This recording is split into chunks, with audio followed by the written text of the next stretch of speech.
35 years ago, something visited me. I still can't explain it. I've shared this story once before, but it's been a while.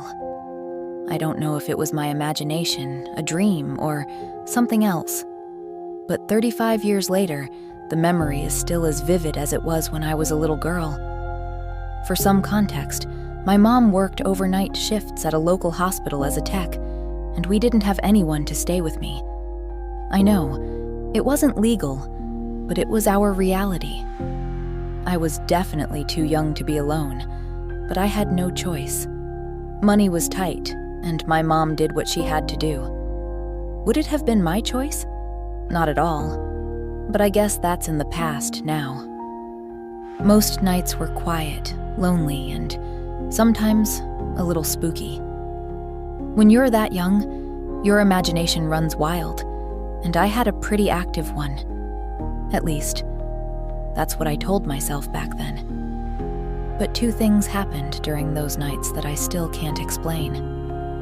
The first one was simple, but so bizarre it still kind of freaks me out.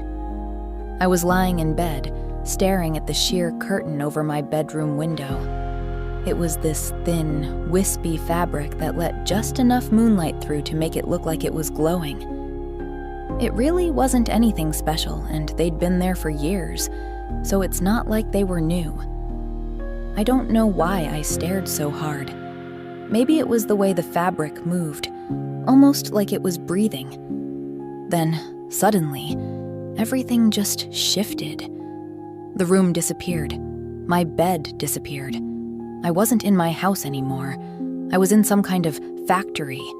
It was loud. Machines hissed and clanked as steam rose into the air. People were there, working on something.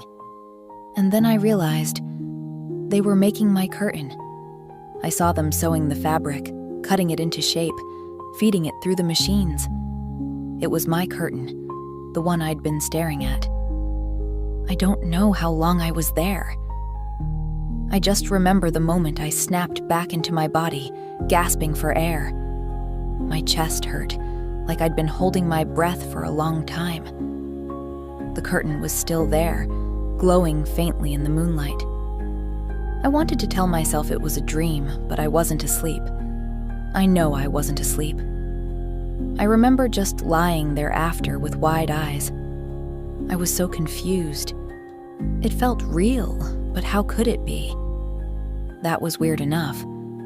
But it wasn't the strangest thing that happened during those days. The second memory is what still haunts me. It was another one of those lonely nights. I woke up for no reason at all. The room was quiet and nothing had disturbed me, except for this awful feeling that I wasn't alone. I looked toward the foot of my bed, and that's when I saw it. A figure was there. It was thin, its body oddly long and pale, and its head was shaped like a teardrop, big and smooth, with those dark, slanted eyes like you see in pictures of gray aliens, though I don't think I'd ever seen a picture of one at that point. It was hunched over, writing something on my wall. The writing shimmered in the dark, glowing pink, white, gold, and purple, but it didn't look like words, just strange, twisting symbols that seemed to move even as I stared at them. I remember thinking it was pretty cool, even though I was terrified. My body felt frozen, like I couldn't move or scream, but somehow I managed to speak. My voice was small and shaky, but I asked, "What does it mean?" Like I could almost understand what it said, but also not quite. It didn't make sense at all. The figure didn't speak out loud. Instead, I heard a voice inside my head. It was calm, but strange. "You'll understand someday," it said. That's all it told me. Then it straightened up, its body blurring like it wasn't fully solid, and it disappeared. Just like that. The writing on the wall faded, and I was alone again, lying in bed with my blanket up around my face. In the morning, I checked the wall. There was nothing there. No marks, no scratches, Nothing. But I know what I saw. It wasn't a dream.